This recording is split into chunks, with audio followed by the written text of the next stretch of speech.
آج دیکھو ایک پوسٹ آئی ہے, ایک فنکارہ تھی, ڈراموں میں آیا کرتی تھی, سیاست ٹی وی نے یہ پوسٹ چلائی ہے. محترمہ کی ڈیتھ ہو گئی, لاش میں جو بدبو تھی نا اس سے پتہ چلا کہ ڈیتھ ہو گئی ہے. لاش میں اسمیل سے, بدبو سے پتہ چلا کہ انتقال ہو گیا. یہ جتنی سیلیبریٹیز ہیں نا, ڈراموں فلموں میں آنے والے گلوکار, فنکار, اداکار, کامیڈین جو ہوتے ہیں, جوانی میں بہت انجوائے کرتے ہیں لائف کو, لیکن ذرا سا بڑھاپا شروع ہوا, ذرا سا, پبلک بھی چھوڑ دیتی ہے, خاندان بھی چھوڑ دیتا ہے, شوہر بھی چھوڑ دیتا ہے, بچے بھی چھوڑ دیتے ہیں. اور یہ وہاں ملکوں میں, مغربی دنیا میں تو کامن ہے. ماں کے موت کا پتہ چلا بدبو سے, یہ کامن ہے. ہمارے ہاں ماں مر جائے اور بچوں کو ایک ہفتے بعد پتہ چلے کہ امی کی ڈیتھ ہو گئی ہے, بدبو آ رہی ہے, تو لوگ سر اٹھا لیں گے آسمان پہ, یار تمہاری ماں مر گئی, تمہیں نہیں پتہ چلا. لیکن وہاں سر نہیں اٹھایا جاتا, کامن ہے. میں نے بتایا تھا نا ابھی حج پہ ہمارے ایک دوست ملے, کہنے لگے وہاں ہماری کولیگ تھی, اس کے پاس فون آیا ماں کا کہ میں مرنے والی ہوں, آ جاؤ. نہیں گئی وہ. کہتے میں نے کہا کیوں نہیں جا رہی؟ ورکنگ ڈے ہے بھائی, چھٹی کا دن تھوڑی ہے. ماں مر گئی. سمجھ رہے کہ نہیں سمجھ رہے؟ یہ ہے ریلیشن, اخلاق. Nice to meet you.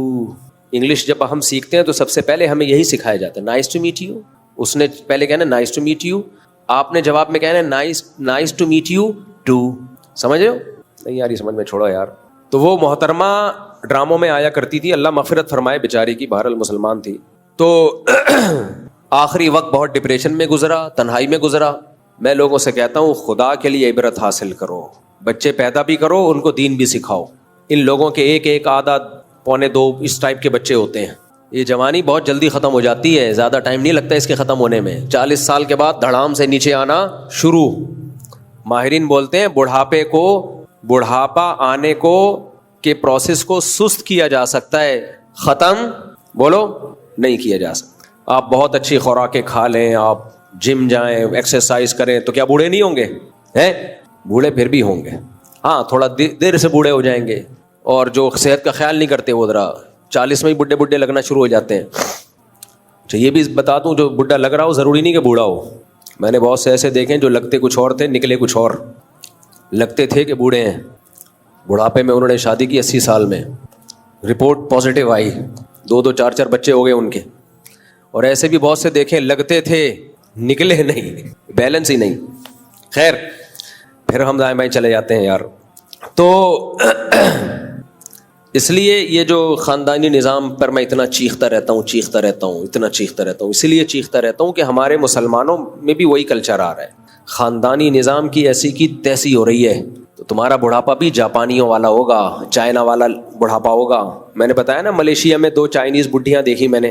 Malaysia میں ہم جس مولانا صاحب کے گھر میں ٹھہرے ہوئے تھے, پڑوس میں چائنیز خواتین رہتی تھیں. میں گیا ان سے ملنے تو 2 بڈھیاں بالکنی میں بیٹھی ہوتی تھی, آنکھوں سے آنسو, تنہائی. تو مجھے ان پڑوسیوں نے بتایا, جو میرے ہوسٹ تھے, انہوں نے بتایا کہ سال میں 1 آدھ دفعہ ان کا بیٹا یا کوئی بیٹی آ جاتی ہے, کوئی پھول وول لے کے, تھوڑا ہیلو ہائی کر کے پتلی گلی سے نکل جاتے ہیں, کوئی پوچھنے والا نہیں. گورنمنٹ آتی ہے, خیال کرتی ہے حکومت. یہ والا بڑھاپا چاہتے ہو ٹھیک ہے, نہ ٹائم پہ شادی کرو, نہ بچے پیدا کرو. بچے 2 ہی اچھے, تربیت یافتہ. ایک کو ڈاکٹر بناؤ, ایک کو کیا بناؤ, انجینئر بناؤ. اور ظاہر ہے اچھا ڈاکٹر, اچھا انجینئر پاکستان میں تھوڑی رہے گا, UK جائے گا, امریکہ جائے گا. تو وہ جو 2 بچے نکلے تھے وہ بھی بڑھاپے میں کہاں ہوں گے؟ بولو نا, باہر. اور آپ بڈھا بڈھی یہاں پہ 1000 گز کے بنگلے میں ایک دوسرے کا منہ تک رہے ہوگے, قرآن کے الفاظ کیا ہیں؟ وَبَنِينَ شُهُودًا, اللہ کہتے ہیں میں نے انسان پر احسان کیا. وَبَنِينَ شُهُودًا, اسے بیٹے دیے حاضر رہنے والے. بیٹے دیے, بولو نا کیا ہو گیا میرے بھائی؟ حاضر رہنے والے. بیٹا جب رونق ہوتا ہے جب وہ آپ کے, یار جملہ کمپلیٹ کیا کرو نا, ہمیں بھی تو گرمی لگ رہی ہے نا. میرا مقصد بیان ہوتا ہی نہیں ہے, میرا مقصد تو آپ کو موٹیویٹ کرنا ہے. میرے جو خالصتاً علمی بیان ہے وہ میرے چینل پہ آپ اسپیچز پہ تفسیر کے لیکچر سن لیں. آپ لوگ کہتے ہیں نا مفتی صاحب آپ ایک آیت پڑھتے ہیں اور دائیں بائیں چلے جاتے ہیں, تو میرے تفسیر کے لیکچر ہیں مفتی طارق مسعود اسپیچز میں, پلے لسٹ میں آپ جائیں گے, اس میں A to Z پورا قرآن ہے. صرف 1 پارہ رہ گیا, وہ بھی انشاءاللہ بھی کمپلیٹ ہو جائے گا. 29 پارے ہو چکے ہیں. 40 منٹ کے 560 یا 61-62 تقریباً لیکچرز ریکارڈ کیے میں نے. وہ خالصتاً قرآن کی ٹو دا پوائنٹ تفسیر ہے. سمجھتے ہو؟ اس میں کسی سے یہ نہیں کہتا کہ فل ان دا بلینکس یہاں یا نہ میں جواب دیں. وہ ٹو دا پوائنٹ قرآن کی تفسیر ہے, وہ 40 منٹ میں پیش کرتا ہوں. تو جس کو قرآن پورے طور پہ سمجھنا ہے وہ لیکچر سنے. یہ جو مجلس ہوتی ہے جمعہ اور اتوار کی, یہ علمی کم اور اس میں موٹیویشن کا عنصر زیادہ. تھوڑی سی بات ہے لیکن اس پہ موٹیویٹ کرنا ہے, عمل پہ لانا ہے.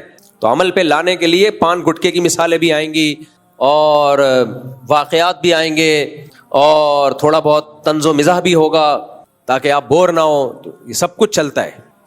مجمع کو بٹھا کے رکھنا ہے نا. میں ایسے افلاطون بن کے یہاں بیان شروع کر دوں آپ سارے سو جاؤ تو یہ موٹیویشن تھوڑی ہے. ابا بات سمجھا رہے ہیں اور بیٹا سو جائے خراٹے لے کے, تو اس کا مطلب فالٹ کس میں ہے؟ ابا میں. پتہ ہی نہیں چل رہا یہ نصیحت کر رہے ہیں یا لوری سنا رہے ہیں.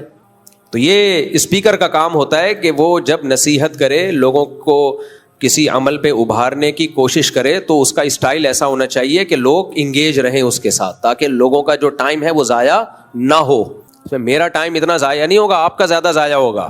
ہاں, تو ہم یہ عرض کر رہے تھے کہ ہم نے جو ابھی مثال دے رہے تھے نا آپ کو کہ یہ جو بیچاری فنکارہ کا انتقال ہو گیا, اور تو کیا ہے یہ باہر ملکوں میں یہی تو ہو رہا ہے, خاندانی نظام کی ایسی کی تیسی. تو ایک بچہ باہر امریکہ گیا ہوا ہے, ایک کہاں گیا ہوا ہے, UK گیا ہوا ہے, بوڑھے ماں باپ اکیلے. لوگ کہتے ہیں وہاں بلا لیتے ہیں, بلا کے بھی بیچارے کیا حال ہوتا ہے یار, وہ بات تھوڑی ہوتی ہے. وہ چلے بھی جبھی جاتے ہیں جب ان کا یہاں کچھ ہوتا نہیں ہے, ورنہ بوڑھا کہاں جائے گا اپنے خاندان کو چھوڑ کر, اپنی جگہوں کو چھوڑ کر. تو اس لیے جو شریعت ہے نا اس کو فالو کرو, اسلام کو فالو کرو, اور توکل کس پہ کرو؟ بولو اللہ. کیونکہ جہاں زیادہ بچوں کی شادیوں کی بات آئے گی فوراً سوال ہوگا کھلائیں گے کہاں سے. بھائی مہنگائی کا دور ہے بھائی, صرف پیدا ہی نہیں کرنا ہوتا, پالنا بھی ہوتا ہے. تو کون کہہ رہا ہے کہ پالنا نہیں ہے؟ ایک مثال دے کے بس آگے چلتا ہوں, میں اصل بیان کی طرف آتا ہوں, یعنی اصل بیان سے ہٹتا ہوں, اصل بیان کی طرف آتا ہوں. تو دیکھو لوگ یہ کہتے ہیں کہ اتنے بچے ان کو پالیں گے کیسے ہم, ان کی تربیت نہیں ہو پائے گی. اللہ تعالیٰ نے نا قرآن مجید میں اولاد کو گفٹ کہا ہے. کیا کہا ہے؟ بولو گفٹ. یہب لمن یشاء اناسا ویہب لمن یشاء الذکور. جس کو چاہتا ہوں بیٹیاں گفٹ دیتا ہوں, جس کو چاہتا ہوں بیٹے گفٹ دیتا ہوں. او یزوجہم ذکرانا و اناسا. جس کو چاہتا ہوں دونوں گفٹ دے دیتا ہوں. مجھے ایک بات بتاؤ, آپ لوگ میرے پاس گفٹ لے کے آ رہے ہو, مثال وہی دینا جو اچھی ہو. میرے پاس گفٹ لے کے آ رہے ہو, ایک لفافے میں $1000, دوسرے میں $10,000, بلکہ مثال جب دینی ہے تو اچھی تو $1 کروڑ. کون سا دے رہے ہو؟ ایک لفافے میں ڈالر رکھنے کے لیے لفافے. خیر بہت سارے گفٹ لے کر آ رہے ہو. میں کہہ رہا ہوں بھائی میرے پاس تو کوئی پلاننگ ہی نہیں ہے ان پیسوں کو سنبھالنے کی. کوئی صاحب سوٹ لے کر آ گئے وائٹ, یہ لو بھائی. ایک صاحب شوز لے کر, ابے بھائی میرے پاس تو کوئی پلاننگ ہی نہیں ہے ان کو سنبھالنے کی, اس لیے میں نہیں لے رہا. دنیا میں ایسا کوئی دیکھا آپ نے؟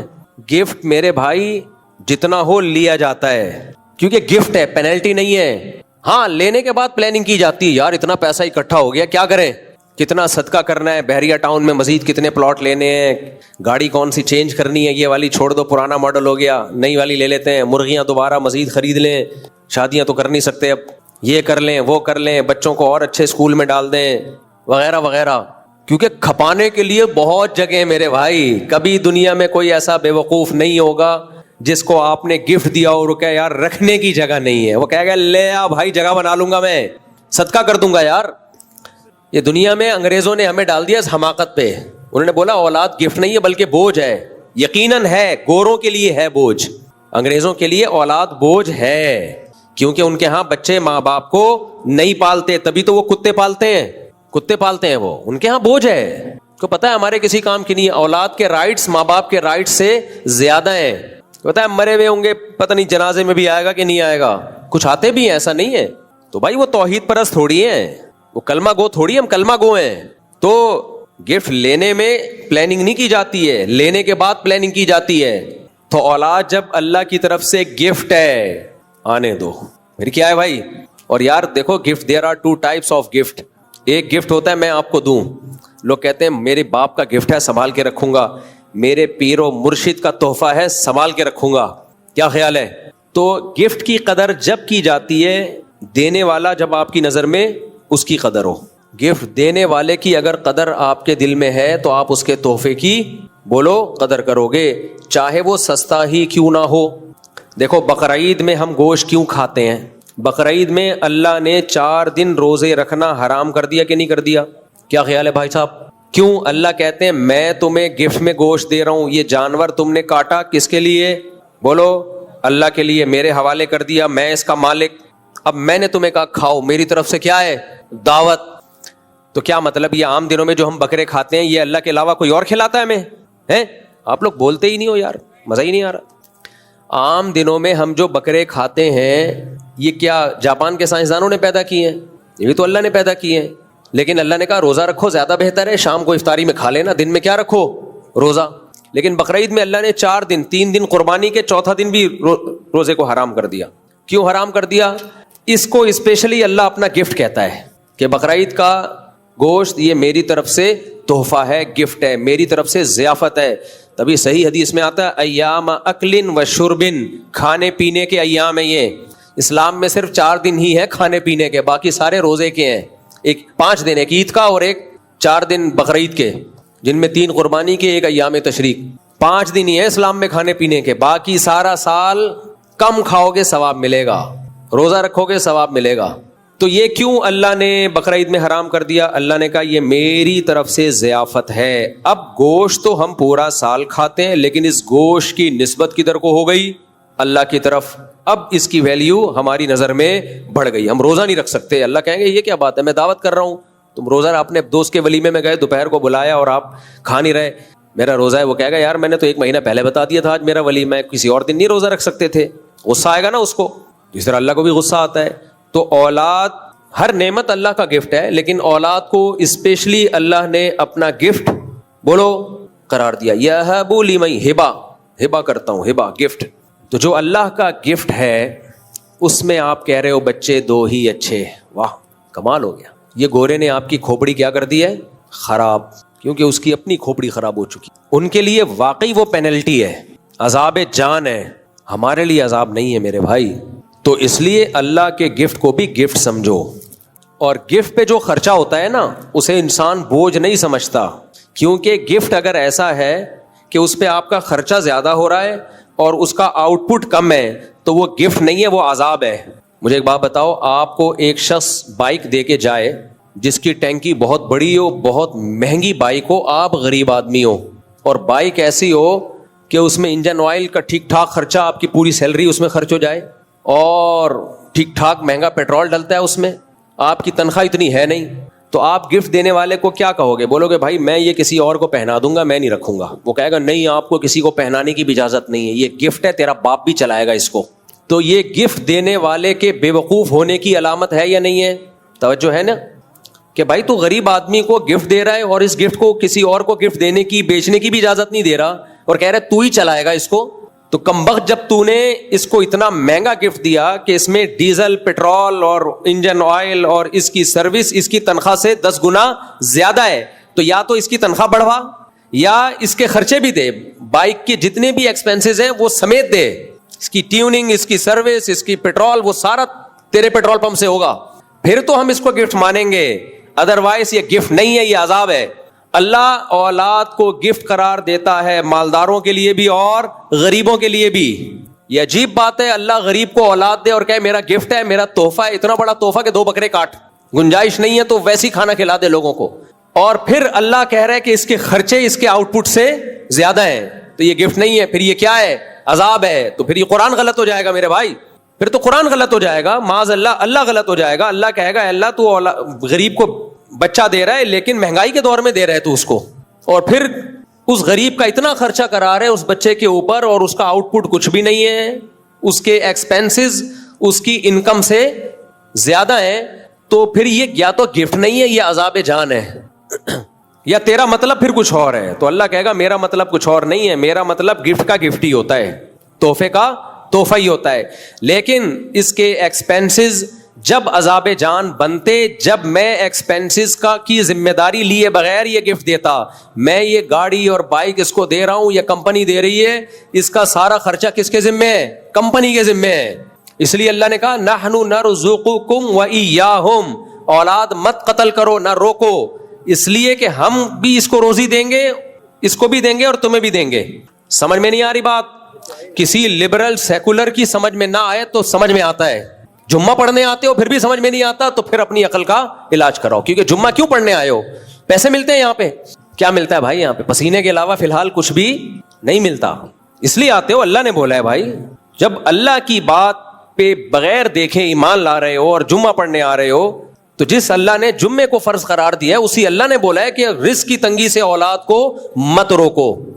تو وہاں اللہ کی بات سمجھ میں کیوں نہیں آ رہی؟ یہ ہو سکتا ہے اللہ وہاں غلط بول رہا ہو, یہاں ٹھیک بول رہا ہو, یا تو میرے بھائی اللہ معاذ اللہ نقل کفر نباشت غلط بول رہا ہے, تو پھر ہر جگہ غلط بول رہا ہے وہ, پھر جمعہ بھی چھوڑ دو آپ. سیکولر لبرل لوگ, ایتھیس لوگ, وہ جمعہ نہیں پڑھتے, وہ کچھ بھی نہیں کرتے, نہ مندر جاتے ہیں, نہ چرچ جاتے ہیں, نہ جمعہ پڑھتے ہیں, نہ عبادت کرتے ہیں. وہ کہتے ہیں اللہ ہے ہی نہیں, وہ ایک طرف کو ہو گئے ہیں. ہم عجیب ہیں یار, اللہ کو بھی مان رہے ہیں اور ہر چیز پھر ہم نے اسباب پہ ڈالی ہوئی ہے. اسباب اختیار کرنا فرض ہے, لیکن جب شریعت کے مقابلے میں آئیں گے, اللہ رسول کے مقابلے میں آئیں گے, تو بھائی پھر کون ہے؟ اللہ پہلے ہے, پھر اللہ پہلے ہے بھائی صاحب. اس لیے اس پر امت کا اجماع ہے کہ غربت کے خوف سے آپ نسل نہیں روک سکتے کہ کھلاؤں گا کہاں سے. نا نا نا نا نا, یہ سیکولر لبرل لوگ یہ کام کر سکتے ہیں, مسلم کو یہ سوچنے کی اجازت بولو نہیں ہے. تو لوگ جلتے, ہر جس کی دماغ میں منفیت ہو نا, پازیٹیوٹی نہ ہو, وہ ہر چیز کو الٹا لے کے جائے گا. میں خود بھگتا ہوا ہوں. یہ میرے دوست یہاں بیٹھے ہوئے ہیں, میری کیا حالت تھی, بچوں پہ بچے پیدا کیا جا رہا تھا. لوگوں نے کہا تم اپنی انکم تو دیکھو مفتی صاحب, کھلانے والا اللہ ہے. اب جب اللہ کھلا رہا ہے تو ابے ان مولویوں کے پاس چندے کا پیسہ آ رہا ہے, خدا کی قسم نہیں آ رہا, 1 روپے حرام ہے مجھ پہ چندے کا. میں روزانہ میرے گھر والوں سے پوچھو, بیٹھ کے کیلکولیشن ہی کرتا رہتا ہوں کہ زکوٰۃ کی رقم میری رقم میں مکس نہ ہو جائے, یہ فلاں کل کتنی بڑی رقموں کا حساب لکھ کے روزانہ وصیت اپڈیٹ کرتا ہوں, روزانہ ڈیلی, کہ میں مر گیا تو لاکر سے پیسے نکلے تو فلاں فلاں کے ہیں, یہ میرے اس میں اتنے, باقی فلاں کے ہیں, 1 روپے مکس نہ ہو جائے. اس پہ کئی گواہ ہیں میرے پاس, اور اکیلا نہیں چھوڑا ہوا, 3 4 بندوں کو کے پاس وہ سسٹم ہے, نظام ہے, وصیت کی ہوئی ہے کہ ایک آدمی کے ہاتھ میں نہیں آئے گا. لیکن جب منفی سوچو تو پھر مثبت سوچو تو آپ بولو گے یار مفتی طارق مسعود بولتا تھا نکاح بھی کرو, اولاد بھی پیدا کرو, کھلانے والا کون ہے؟ اللہ. اور اس نے اللہ پہ توکل کیا, عمل کیا, سارے ماشاءاللہ بچے فٹ فاٹ زندہ, میں بھی زندہ.